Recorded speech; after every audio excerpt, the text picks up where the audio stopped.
여러분, 사랑하는 것에는 많은 인내가 필요합니다.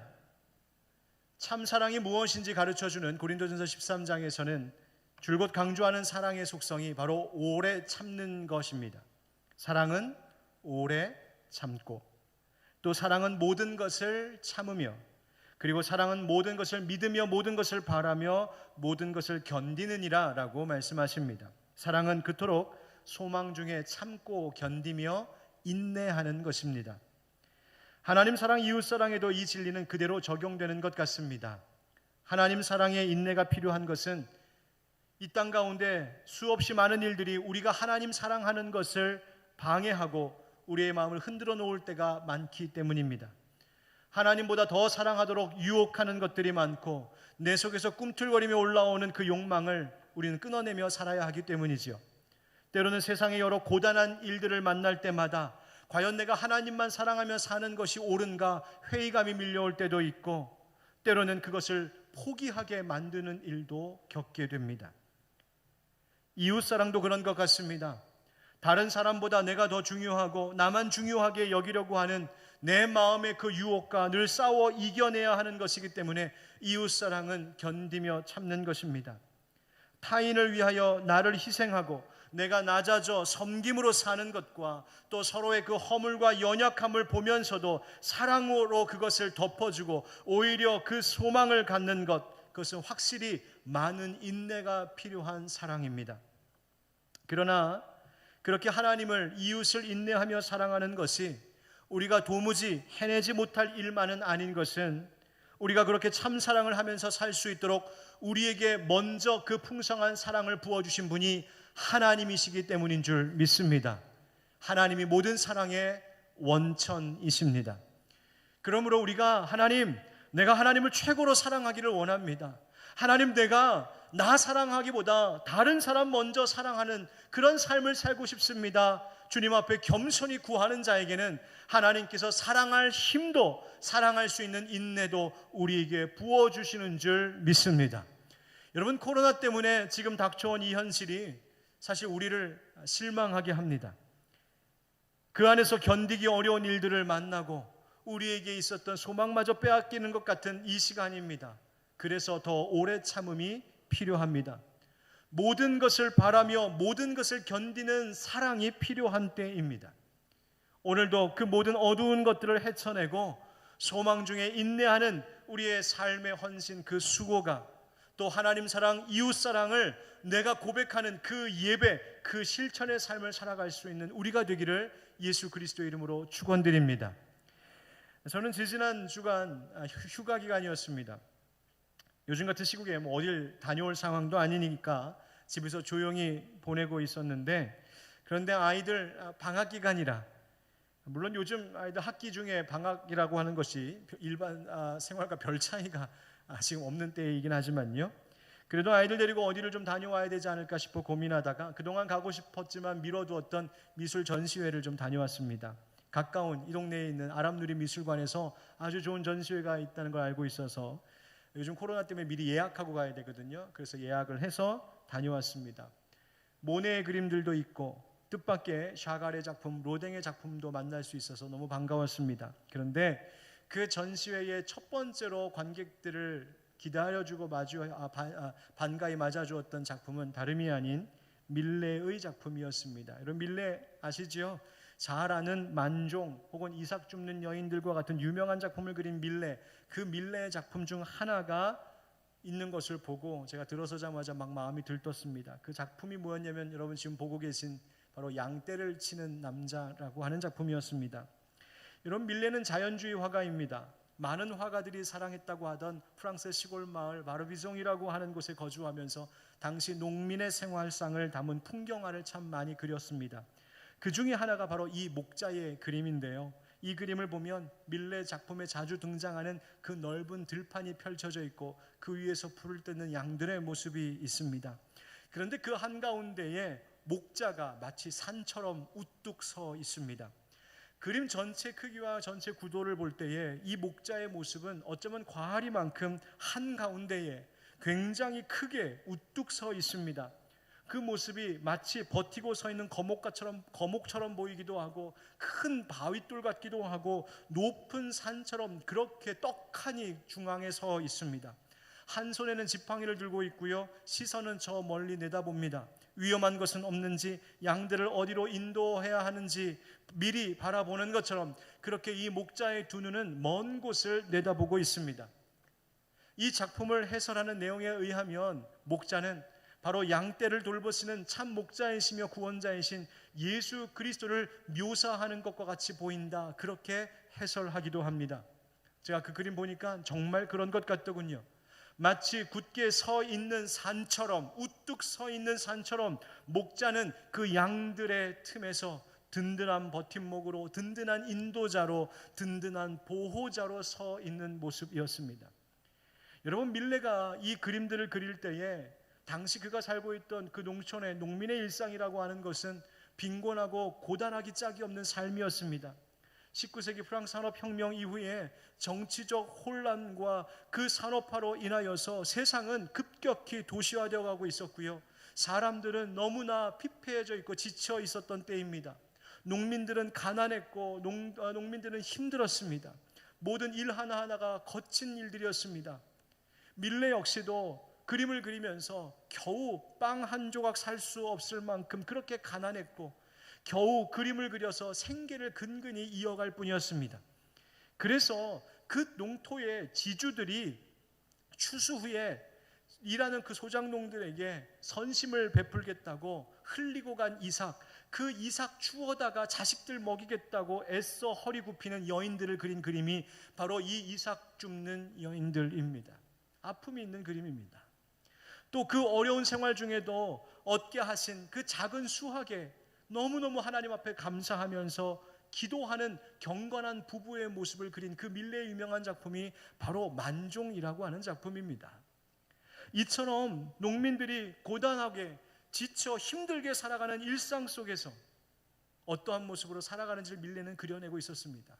그런데 그 거친 땅 위에서 양떼의 모습을 보노라면 이 양떼들은 목자의 마음, 농민들의 마음도 모른 듯이 한가로워 보입니다.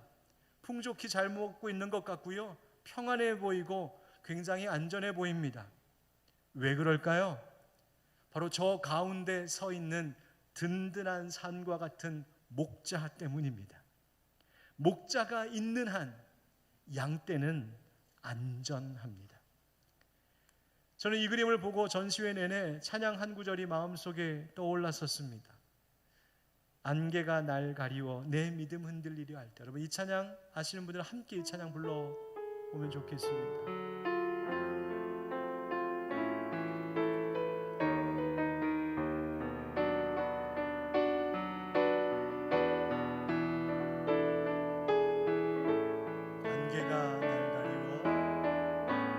안개가 날 가리워 내 믿음 흔들리려 할 때 나 주님께 나아가네. 주님은 산 같아서 여전히 그 자리에 계셔 눈을 들며 보이리라 날 위한 그 사랑. 주는 나의 도움이시며 주의 계획 영원하시네. 주의 믿음을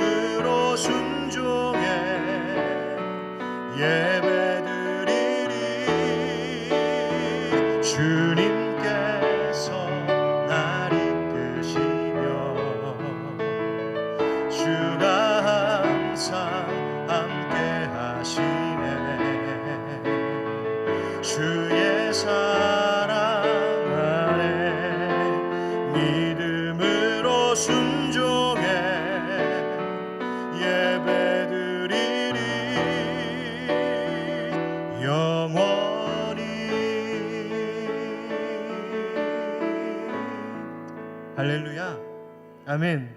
주님이 그렇게 산처럼 우리 곁에 든든히 서 계신 줄 믿습니다. 양들은요, 세상이 아무리 변하고 흔들려도, 세상이 아무리 힘들어도 양들은 목자와 함께 있으면 평안하고 안전합니다. 오늘 베드로전서 연속 설교 15번째 시간인데요, 흩어진 나그네와 같이 고단하고 괴로운 일상의 삶을 살아가야 했던 초대교회 그리스도인들에게 사도 베드로는 그 고난 중에도 즐거워하고 기뻐할 것을 줄곧 권면해 왔습니다. 우리가 그럴 수 있는 이유는 우리의 산소망 되신 예수 그리스도 때문이요, 이 땅에 불같은 시험을 당할지라도 오히려 그것을 통하여 우리를 더욱더 견고하게 하심으로 마지막 때에 주님이 예비해 놓으신 그 영광의 관을 쓰게 하시기 위하여, 그 복을 얻게 하시기 위하여 주님께서 예비하신 길이니 우리는 앞서 즐거워하고 기뻐할 수 있노라고 외쳤습니다. 그러면 그 마지막 때까지, 그 상급을 얻는 그날까지 이 땅에서 흩어진 나그네처럼, 어쩌면 양처럼 그렇게 살아가야 하는 우리 그리스도인들은 이 고난의 시기를 어떻게 견디며 감당할 수 있는 것일까요? 우리에게는 힘이 없는데, 우리에게는 세상과 싸워 이길 만큼의 능력도 부족한데, 지혜도 부족한데, 우리는 그렇다면 늘 그렇게 불안하고 위태로운 이 세상을 허덕이며 살아가야만 하는 것일까요? 아닙니다. 왜냐하면 우리가 앞서 감상했던 밀레의 그림 속에 우뚝 서 있는 그 목자의 모습과 같이 그렇게 예수 그리스도께서 우리의 목자로 계시고, 우리는 그분의 보호하심 아래, 인도하심 아래 양물이 된 평안함을 누릴 수 있기 때문입니다. 그렇다면 그 목자 되신 예수님은 지금 어디에 무엇을 하고 계실까요? 예수님은 부활하시고 승천하셔서 지금 성부 하나님 보좌 우편에 계시고 마지막 때에 다시 이 땅에 오실 날을 기다리고 준비하고 계십니다. 그럼 그때까지 우리 곁에는 도대체 누가 있는 걸까? 우리는 목자 되신 예수님의 돌보심과 그 인도하시는 그 따뜻한 사랑을 어떻게 경험하며 살아갈 수 있을까? 이 현실 속에서 물론 예수님께서는 그리스도의 영 성령으로 우리와 함께하고 계십니다. 그런데 또 예수님은 그 양들을 돌보는 목자의 일을 위하여 그것을 바로 교회의 리더들에게 위임해 주셨습니다. 이 편지를 쓰고 있던 사도 베드로에게는 평생 잊지 못할, 가슴 떨리도록 잊지 못할 추억 하나가 있었습니다. 그것은 바로 부활하신 예수님께서 자기를 찾아와 주신 사건이었습니다. 예수님께서 십자가에서 죽으셨을 때 우리는 잘 아시다시피 베드로를 비롯한 제자들은 실망과 두려움 속에 빠져 있었고, 그 가운데서도 베드로는 3번이나 예수님을 모른다고 부인했었습니다. 아마도 엄청난 죄책감이 베드로의 마음속에 바윗돌처럼 자리 잡고 있지 않았을까 싶습니다. 그런데 다시 갈릴리로 돌아가 물고기를 잡고 있던 베드로와 제자들을 그 부활하신 예수님께서 직접 찾아와 주셨습니다. 갈릴리 해변가에 조반을 차려놓으시고 떡을 구워주시고 잡아온 물고기를 구워다가 제자들과 함께 나누어 두셨습니다. 그런데 예수님께서 식사 중에 베드로에게 물으시죠.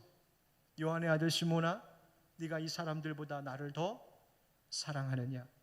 베드로가 대답합니다. 주님, 그러하나이다. 내가 주님 사랑하는 줄 주님께서 아시나이다.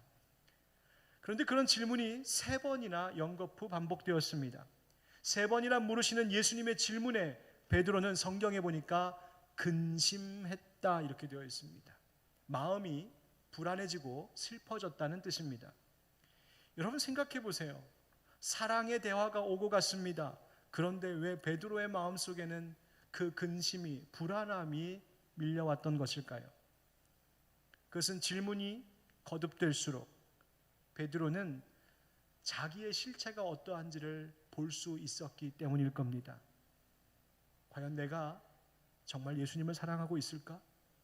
내가 예수님을 진정으로 사랑하며 그분을 따라갈 수 있을까? 예수님이 이처럼 나를 사랑하시는데 과연 내가 주님을 그렇게 뜨겁게 사랑할 수 있을까? 내가 이렇게 연약하고 이렇게 무지하고 이렇게 쉽게 무너지고 쉽게 부인하고 쉽게 실망하고 쉽게 불안해하고 두려워하는 나인데 그런 내가 과연 예수님을 사랑한다고 말할 수 있을까?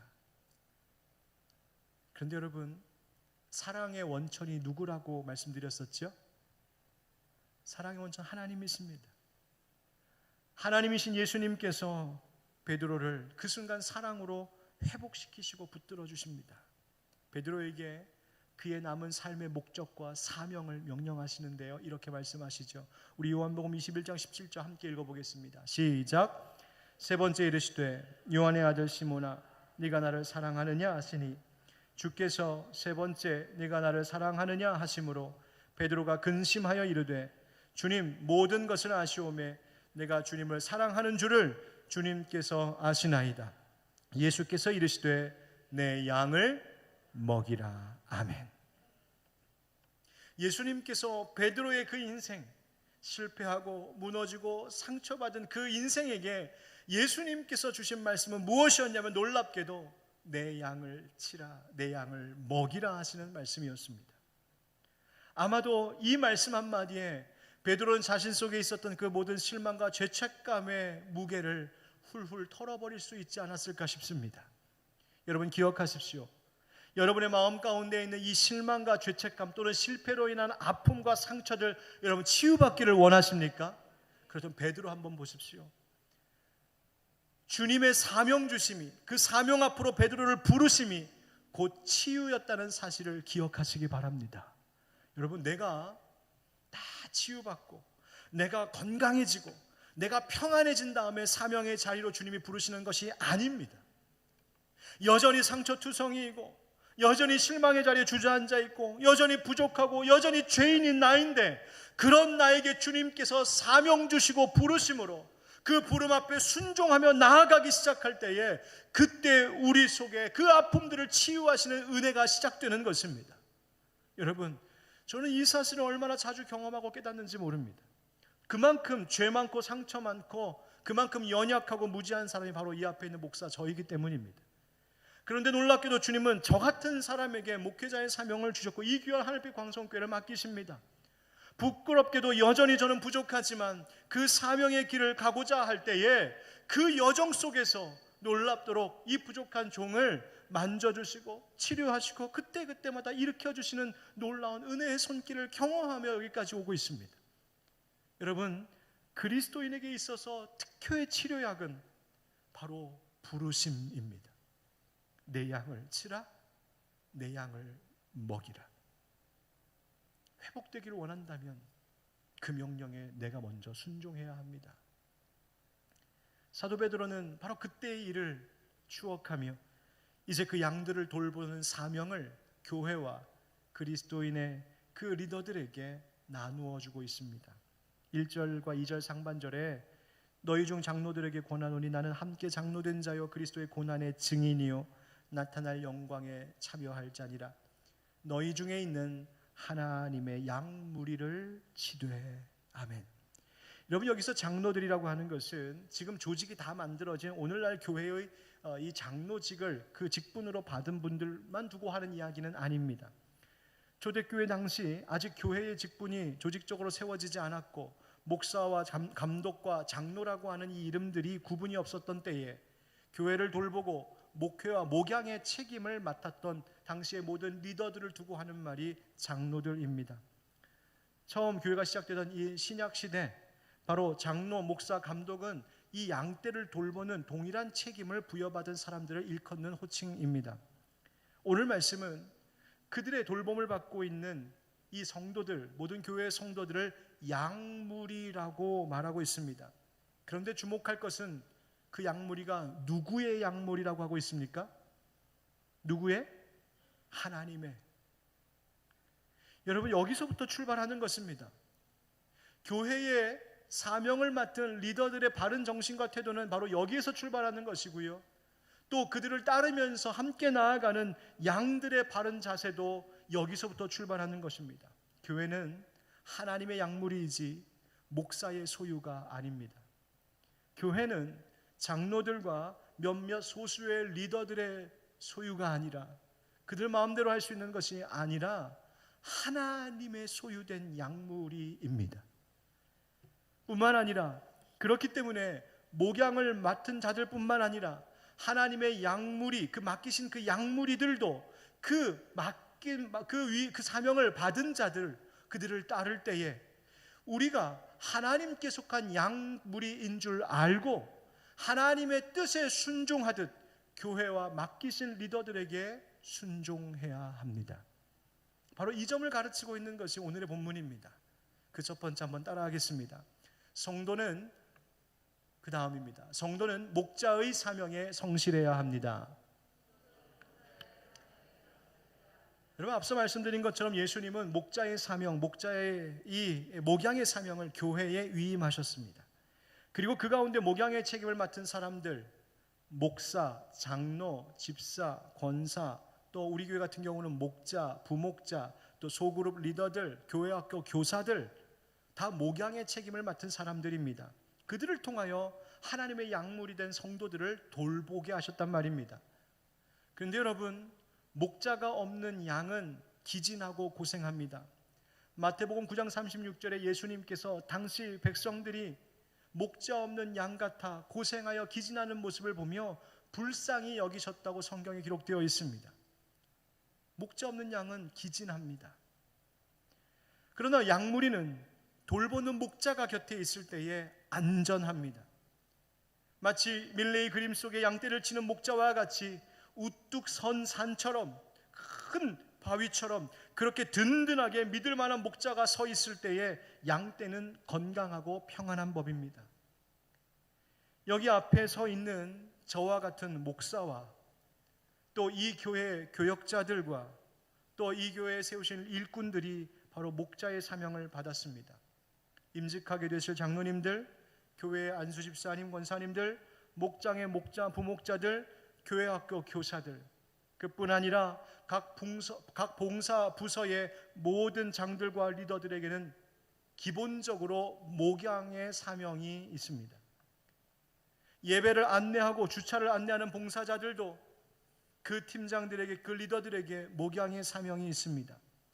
찬양팀의 리더나 찬양대의 대장과 지휘자는 노래만 지도하는 것이 아니라 대원들을 영적으로 돌봐야 되는 목양의 책임이 있습니다. 중보기도와 전도를 이끄는 분들도, 또 지금 잠시 쉬고는 있지만 식당과 카페에서 봉사하시는 분들도, 또 선교를 후원하고 지역사회를 살피는 봉사자들도 서로의 영적 필요를 채우고 돌보는 목양의 책임이 있다는 말입니다. 우리는 모두가 서로에 대하여 양을 돌볼 책임을 갖고 있습니다. 나는 교회에서 맡은 직분 없으니까, 맡은 일 없으니 상관없다, 여러분 혹시 생각하십니까? 그렇다면 여러분의 가정에 있는 자녀들은 어떨까요? 교회가 가정이어야 하고 가정이 교회가 되어야 하는 것인데, 그렇다면 그 가정이라는 교회 공동체 안에 있는 자녀들은 부모라고 하는 목자에게 맡겨진 양무리임을 잊지 말아야 됩니다. 내가 자녀도 없다 하십니까? 그렇다면 여러분은 영적 자녀들을 취하셔야 합니다. 모든 민족으로 나아가 제자를 삼으라고 하신 주님의 명령은 너희 그리스도인 각자가 영적 자녀들을 품고 그들을 위해 기도하고 그들을 위하여 말씀으로 먹이는 목양의 책임을 맡아야 된다라고 하는 말씀이었습니다. 어쩌면 살아가는 동안 단 한 사람만을 위한 목자로서 살아갈 수도 있습니다. 모든 사람에게는 영적인 목자, 영적 아비가 필요하기 때문입니다. 심지어 내가 돌봐야 할 영적 대상이 남편일 수도 있고 아내일 수도 있고 내 부모일 수도 있고 때로는 나보다 나이가 많은 시부모님, 장인, 장모님일 수도 있습니다. 그분들을 내가 영적으로 돌봐야 할 책임이 모든 성도들에게는 있다는 말이에요. 그러니 성도는 목양의 사명, 목자의 사명에 성실해야 하는 것이죠. 오늘 말씀은 바로 저와 같은 목사나 혹은 장로에게는 물론이거니와 이처럼 모든 그리스도인들, 모든 성도들에게 주고 계신 말씀입니다. 하나님의 양무리를 치라, 돌보라, 먹이라. 그렇다면 어떻게 하는 것이 그 목자의 사명에 성실히 임하는 것일까요? 성경은 친절히 우리에게 말씀해 주고 있습니다. 2절부터 4절까지의 말씀입니다. 너희 중에 있는 하나님의 양무리를 치되 억지로 하지 말고 하나님의 뜻을 따라 자원함으로 하며 더러운 이득을 위하여 하지 말고 기꺼이 하며 맡은 자들에게 주장하는 자세를 하지 말고 양무리의 본이 되라. 그리하면 목자장이 나타나실 때에 시들지 아니하는 영광의 관을 얻으리라. 아멘. 여러분, 이 말씀은요 복잡한 설명이 필요한 말씀이 아닙니다. 있는 그대로 이해하고 실천하면 되는 말씀입니다. 먼저 목자의 사명은요 억지로 하지 말라고 하십니다. 여러분, 이 말씀 가만히 생각해 보면 목양하는 일이라는 것이, 목자로서 양들을 돌본다는 것이 진짜 어렵긴 어려운 일인가 보다 싶습니다. 왜요? 베드로 당시에도, 초대교회 당시에도 이것을 억지로 할 만한 하는 사람들처럼 보이는 이들이 있으니 지금 사도가 그렇게 권면하고 있는 겁니다. 억지로 하지 말아라. 여러분, 누군가를 돌보고 먹이는 일은요, 억지로 하는 것처럼 느껴질 만큼 많은 에너지를 쏟는 일임에 틀림이 없습니다. 여러분, 심지어 우리를 보세요. 자기 자식 삼시세끼 챙겨 먹이는 것도 힘에 부칠 때가 많은데, 여러분, 다른 사람들의 영혼을 돌보고 먹이는 것이 얼마나 어려운 일이겠습니까? 여러분, 제가요, 우리 성도님들을 대하고 목양하고 말씀 준비하고 먹이는 게 늘 기분이 좋아서 행복하게 하는 것 같습니까? 그냥 저절로 되는 것 같아요? 또 너무 아니라고 그러면 제가 감사해요. 얼마나 행복하고 즐거운지 몰라요. 저 같은 사람 세워주셔서 감사하고요, 섬겨주셔서 감사하고요, 따라와 주시니 감사하고요, 부끄럽고 감사해요. 그런데요, 힘들 때도 있어요. 얼마 전에 목장 초대 모임을 갔는데 그 가운데 참여하신 한 집사님이 저에게 이런 고백하셨어요. 목사님, 요즘에요, 교회 가는 것이 너무 힘들 때가 있어요. 코로나 때문에 현장 예배가 취소됐다가 다시 회복됐다 왔다 갔다 하니까 교회 가는 것이 자체가 영 이상한 거죠. 그래서 교회 가는 것이 너무 힘들 때가 있어요. 몸도 가기가 싫고 마음도 어렵고 그렇게 교회 가고 싶지 않을 때가 있어요. 목사님은 어떻게 하면 좋아요? 그래서 목사님, 제가 뭐라고 담대하게 말했는 줄 아십니까? 집사님, 저도 그래요. 저도 그럴 때 있어요. 집사님, 목사님, 저도 그럴 때 있어요. 왜요? 영적으로 누군가를 돌보고 섬기는 일은 에너지를 쏟는 일이기 때문이에요. 그런데 오늘 성경에 뭐라고 말씀하십니까? 고단한 일이기는 하지만 억지로 하지 말라 하십니다. 여러분, 이 말을 오해하지 마십시오. 너 억지로 할 것 같으면 아예 하지 마. 기쁜 마음으로 할 사람만 해. 그런 뜻이 아니에요. 이 사명은 모든 그리스도인들에게 주어진 사명이고, 이 목양의 사명을 피해서는 될 일이 아닙니다. 그렇기 때문에 억지로 끌려가듯 하지 말고 하나님의 뜻을 따라 자원하는 마음, 즐거운 마음, 기쁜 마음으로 그 일에 적극적으로 순종하라고 하시는 겁니다. 고린도후서 9장 7절에 보면 하나님께 드리는 헌금에 대해 말씀하실 때에도 인색함으로나 억지로 하지 말지니 하나님은 즐겨내는 자를 사랑하시는지라 말씀하셨는데요, 물질만 그런 것이 아닙니다. 우리의 섬김도, 우리가 누군가의 영혼을 돌보는 영적 돌봄도, 교회에 봉사하는 모든 일들도 기쁜 마음으로 하고자 할 때 하나님이 기뻐할 만한 힘도 주시고, 기쁜 마음으로 적극적으로 자원하며 하고자 할 때 할 수 있는 환경도 주시고, 그 기뻐하는 마음을 하나님이 재물과 같이 흠양하신다는 것입니다. 오늘 말씀의 둘째로, 성실한 목자는 개인의 욕심, 부정한 이득을 위해 하지 말아야 된다. 즉 순전한 목자 되어야 된다고 말씀하시죠. 여러분, 자기 욕심 채우려고 하면 안 됩니다. 목회자는 자기 욕심 채우려고 하면 큰일 납니다. 그래서 목회자가 늘 물질 문제에 민감해야 하고 속에서 일어나는 여러 가지 욕망들에 주의해야 하는 것입니다. 목사만 그렇습니까? 맡은 리더들이 자기 안에 있는 모든 욕망과 늘 싸워야 하는 이유가 바로 여기에 있는 것입니다. 목자들이 목장 안에서, 교회의 리더들이 교회 안에서 장사하거나 영업하려고 하지 말아야 되는 이유가 바로 여기에 있습니다. 교회의 리더들이 교인들 속이지 말아야 할 이유가 바로 여기에 있습니다. 목자는 개인의 욕심이나 부정한 이득을 취하려 들지 말아야 하기 때문입니다. 뿐만 아니라 셋째로, 목자는 자기 주장하지 말라고 하시지요. 자기 내세우지 말라는 겁니다. 이것은 온유하고 겸손한 자세입니다. 친절하고 관용하고 상대를 배려하는 자세이지요. 목자 혹은 목사, 또 교회 직분이라고 하는 이것을, 권한을 오용하여서 누군가 다른 사람들을 지배하려고 하고 또 그들을 장악하려고 하는 것은요, 하나님 앞에 죄악입니다. 오히려 섬기고 돌보고 낮은 자로 그 책임을 다하는 자 되라 하시는 것이죠. 성도들, 교우들, 내 옆에 있는 집사님, 내 옆에 있는 권사님, 내 옆에 있는 형제 자매님들, 그분들의 마음의 소리들을 받아주고 들어주고 따라주고 양보하고, 내가 말하기보다 당신이 먼저 말하십시오. 내가 뭔가를 얻기보다 당신이 먼저 더 가져가셔야 됩니다. 그렇게 서로 섬기고 그렇게 낮아지는 것, 바로 그것이 리더의 본이 된다는 거예요. 왜 이렇게 해야 하는 것일까요? 우리의 참 목자, 모든 목자들 중에 장이 되신, 바로 목자장 되신 예수 그리스도께서 그리하셨기 때문입니다. 예수님께서 이 땅 가운데 억지로 떠밀려 오신 것이 아니라 기꺼이 하나님 앞에 순종하며 육신을 입고 이 땅에 오셨습니다. 예수님께서 우리를 위하여서 수고하시고 생명까지 바치신 것은 자기의 욕심이나 부정한 이득을 위한 것이 아니라 죽으시기까지 자신을 다 내려놓으신 일이었습니다. 예수님께서는 자기를 주장하지 아니하셨고, 예수님은 거칠거나 무례히 행하지 않으셨습니다. 온유하신 목자이셨습니다. 그러니 우리도 그래야 하는 것이죠. 사랑하는 성도 여러분, 여러분 각자에게 하나님 맡겨주신 약물이 누구입니까? 오늘 말씀처럼 그분들을 대하시기를 축복합니다. 그런 우리를 통하여 고단한 일상을 살아가고 있는 이 시대의 양들을 목자장 되신 주님께서 돌보시니 그 은혜가 그런 우리들을 통하여 이 땅 가운데 나타나게 될 줄 믿습니다. 여러분이 앞에 있는 목사가 그런 목자 되게 해달라고 여러분 꼭 기도해 주셔야 됩니다. 제가 막 흔들리거나 왔다 갔다 하거나 정신없이 굴면은 여러분 와서 꼭 한마디 해주시고 뒤통수라도 한 대 치십시오. 목사님 그러시면 안 됩니다.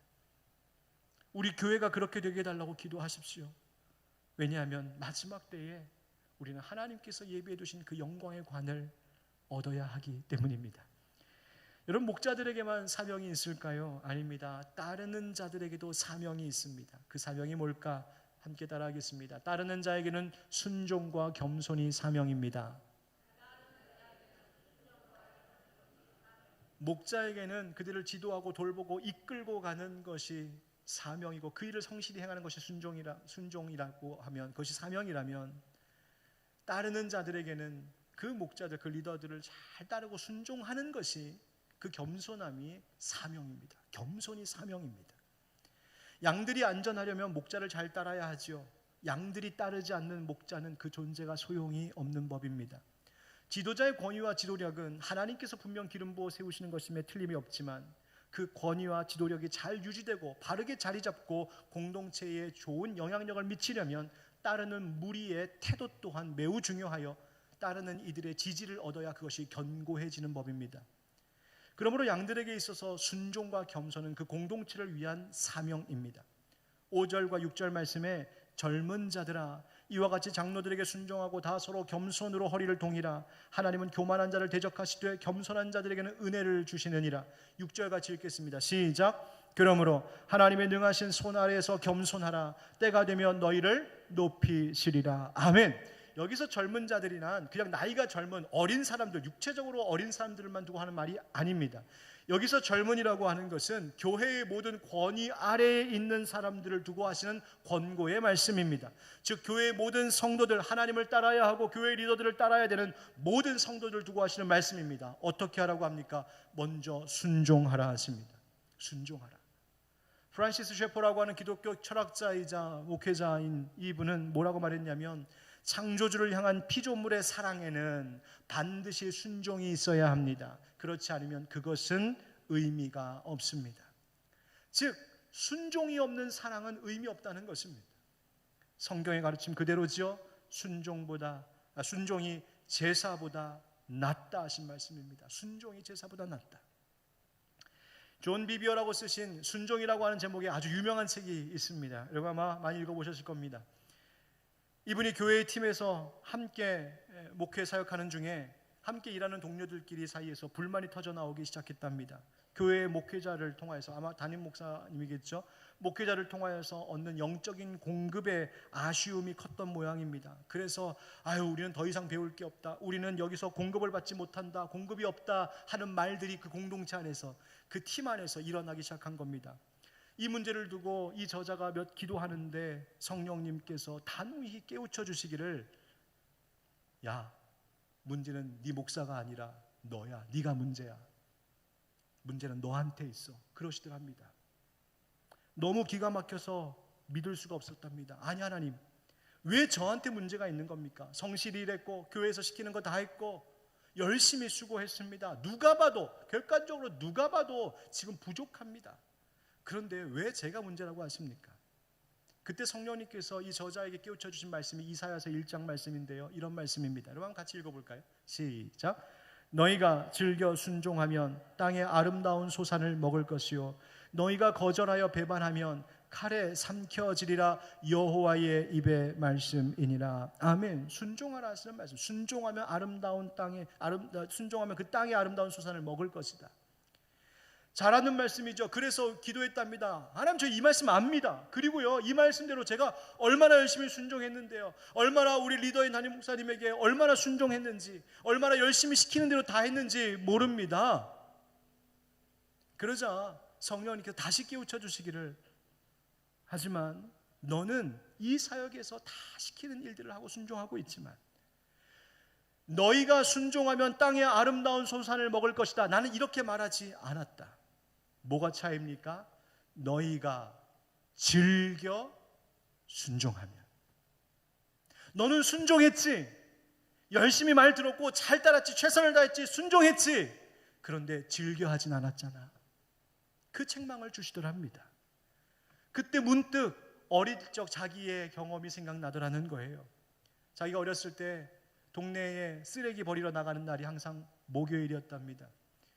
목요일날 쓰레기 버리는 일은 자기가 도맡아 했는데, 한참 재밌는 TV 프로그램을 한참 보고 있으면 꼭 재밌는 장면 TV 그 프로그램 할 때에 엄마가 얘 가서 쓰레기 버리고 와라 그러답니다.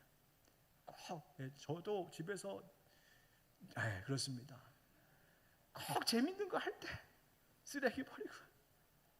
그런데요, 자기가 순종했답니다. 그런데 즐겁게 하진 않았다는 거예요.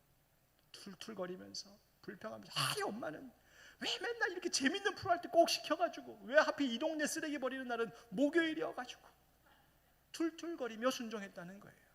그 모습이 문득 스쳐 지나가면서 그렇구나, 내가 순종하기는 했지만 즐겁게 하진 않았구나. 그런데 하나님은 즐겨 순종하는 것을 원하시는구나. 여러분, 순종해야 합니다. 교회의 질서와 교회의 리더들에게 순종할 수 있어야 합니다. 왜요? 그것이 복이 되기 때문입니다. 그럼 어떻게 그럴 수 있을까요? 두 번째로 성경이 말하는 것이 뭡니까? 겸손으로 허리를 동이라 하십니다. 예수님께서 제자들의 발을 씻기기 위하여서 허리에 수건을 차셨지요. 종이 되시겠다는 것입니다. 우리는 이 시대를 살아가면서 교회 안에서, 가정 안에서, 사회에서 겸손이라는 수건을 허리에 차고 종이 되어야 합니다. 그러면 놀랍게도 때가 되었을 때에, 하나님의 계획이 이루어지는 그때에 그 겸손한 자를 높이시는 은혜가 반드시 있을 것이라고 하나님이 약속하고 계십니다. 여러분 믿으십니까? 여러분, 이 믿음 갖고 사는 겁니다. 순종과 겸손은 따르는 자들의 기본적인 태도여 사명입니다. 여러분, 사명 갖고 순종하셔야 하고 사명감으로 겸손하셔야 됩니다. 이게 내 임무구나. 하나님께 순종하는 자라면 하나님께서 세우신 자들에게 순종할 줄 알아야 됩니다. 고라의 일당이 모세와 아론을 대적했다가 하나님의 심판을 받았던 그 민수기 16장의 교훈을 우리는 잊지 말아야 합니다. 다윗이 사울로부터 위협을 당하면서도 그를 여호와의 기름 부음 받은 자로 여기며 해하지 않았던 그 중심이 도대체 무엇이었는지를 우리는 이해하고 기억하며 살아야 됩니다. 하나님은 겸손한 자를 반드시 때에 높이시니 그 겸손을 통하여 하나님 영광 받으시고 우리에게 복이 임하는 것입니다. 사랑하는 성도 여러분, 겸손의 제사로, 순종의 제사로 하나님의 기쁨이 되고 복을 얻는 여러분 되시길 주의 이름으로 축복합니다.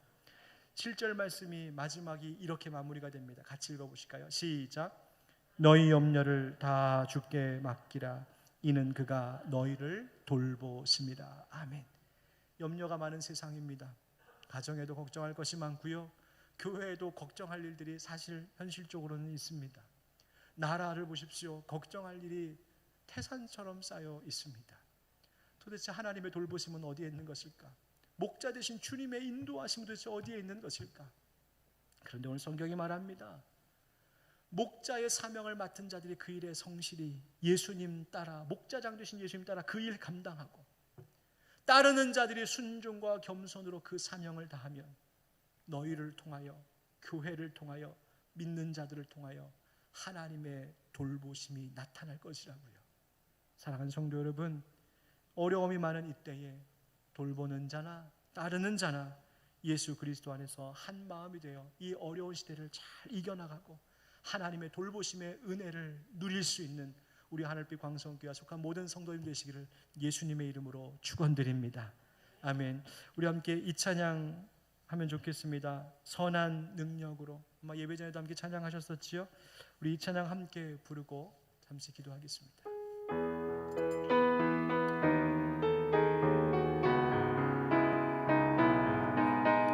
우리 목자 되신 주님께서 선한 능력으로 우리를 돌봐주실 줄 믿습니다. 주 선한 능력으로 안으시네.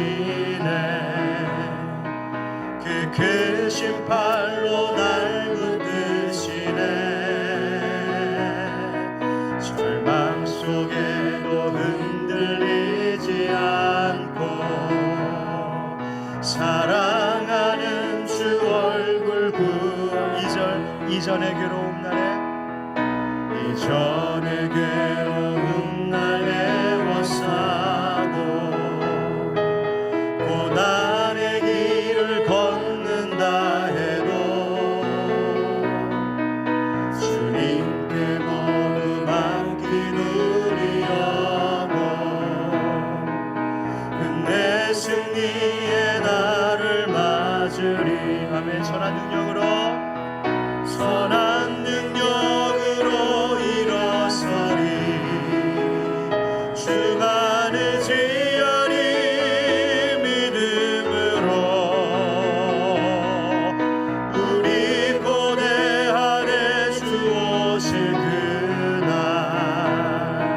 영광의 새날을 맞이하리. 주님이 마신 고난의 승자를 주님이 마신 고난의 승자는 우리도 감사하며 받으리. 주님의 남은 고난 채워가며 예수와 복음 위에 살리라. 아멘. 선한 능력으로 일어서리 주만을 지으리 믿음으로 우리 고대 안에 주 오실 그날 영광의 새날을 맞이하리. 함께 기도하겠습니다. 먼저 하나님, 우리 각 사람과 이 교회가 하나님의 양물이 된 그 모습, 그 사명을 바르게 행하게 하여 주시옵소서. 또 코로나로 인해 폭우로 인하여서 어려움 속에 있는 이 나라, 또 우리 한국 교회를, 또 우리 교회를 하나님 다시 일으켜 주시옵소서. 우리 형제들의 가정과 삶의 형편을 보살펴 주시고 건강과 형통함의 복을 내려 주시옵소서. 우리 이곳에 있는 분들이나 가정에서 예배드리시는 분들도 이 시간 함께 간절히 기도드리겠습니다. 기도합시다. 우리가 풍성하신 아버지 하나님, 우리가 하나님의 양물이 되었음을 잊지 않게 하여 주시옵소서. 주님이여, 우리가 정말 목양의 사명을 맡은 자들로 그 일에 성실히 감당하게 하여 주시고 내게 맡겨주신 그 영혼들, 내 가족들, 우리의 사랑하는 교우들을 잘 돌보고 섬기는 목자가 되게 하여 주옵소서. 아버지 하나님이여, 또한 따르는 이들이 우리가 하나님 성실함과 순종과 겸손이 사명인 줄 알고 하나님 그 사명 감당하며 살게 하여 주시옵소서. 주여, 코로나로 인하여서 다시 예배의 현장을 드릴 수 없는 이 어려움, 하나님 그러나 우리가 이 어려움을 의연하게 받아들이고 하나님 이 가운데에서도 하나님의 빛과 같이 향기와 같이 소금과 같이 살아갈 방법들을 간구하며 하나님 그렇게 예배하는 자들이 되게 하여 주시옵소서. 아버지, 우리 형제 자매들의 삶을 축복하여 주시고 위로하여 주시고 돌보시고 삶의 건강과 형통함을 허락하여 주옵소서. 예수님의 이름으로 기도합니다. 우리의 목자장 되신 주님, 양과 같이 연약하고 어리석고 우매한 우리들, 목자 되신 주님으로 인하여 여기까지 올 수 있었고 평안함과 안전함 가운데 살 수 있는 것인 줄 믿습니다. 주님, 사망의 음침한 골짜기를 다닐지라도 해를 두려워하지 않을 것은 주님의 지팡이와 막대기가 나를 안위하시고 그 주님이 우리와 함께 하고 계시기 때문이라고 고백했던 다윗과 같이 주님, 우리의 목자 되신 주님을 잘 따르고 겸손과 순종을 사명으로 여기는 하나님의 양물이 되게 하여 주옵소서. 앞에 있는 이 부족한 목사나 또 이 교회에 세우시는 여러 일꾼들, 리더들, 또 모든 성도들 역시 영적으로 돌봐야 할 책임이 있음을 알고 그 일에 성실히 임하는 우리들이 되게 하여 주시옵소서. 하나님, 코로나 때문에 우리가 다시 현장에서 다 같이 모일 수 없는 이 어려움, 하나님, 그러나 우리가 실망하고 낙심하지 말게 하시고 주님, 오히려 이 모든 상황들을 담대한 믿음으로 의연하게 받아들이며 이 어려움 속에서도 하나님 앞에 정말 진실되게 예배하는 법을 찾아가고 하나님, 이 속에서도 예수님의 빛, 향기 바라면서 살 수 있는 것이 무엇인지를 깨달아갈 수 있는 깨어있는 일상 속의 예배자들이 되게 하여 주시옵소서. 어려움 가운데 있는 우리 형제자매들과 이 국민들을 돌봐주시고 이 나라, 이 민족이 바른 길 갈 수 있도록 하나님께서 붙들어 주시옵소서. 주여, 한 주간 살아갑니다. 주님, 우리 사랑하는 성도들, 이곳에 있는 자들이나 가정에 있는 자들 돌봐주시고 건강에 어려움 당하지 않게 하여 주시고 삶의 형통함의 복을 내리어 주시옵소서. 예수 그리스도의 이름으로 축복하며 기도하옵나이다. 아멘. 이제는 우리 주 예수 그리스도의 은혜와 하나님 아버지 크신 사랑과 성령의 교통하심과 또 역사하심이 오늘 하나님의 양물이 된 우리에게 맡겨주신 사명 잘 감당할 때 주님의 돌보심이 우리에게 임하는 줄 믿습니다 고백하는 모든 성도들과 속히 다시 모여 만나기를 간절히 구하는 모든 주의 백성들 머리 위에, 교회 위에 영원까지 함께 하시기를 간절히 축원하옵나이다. 아멘.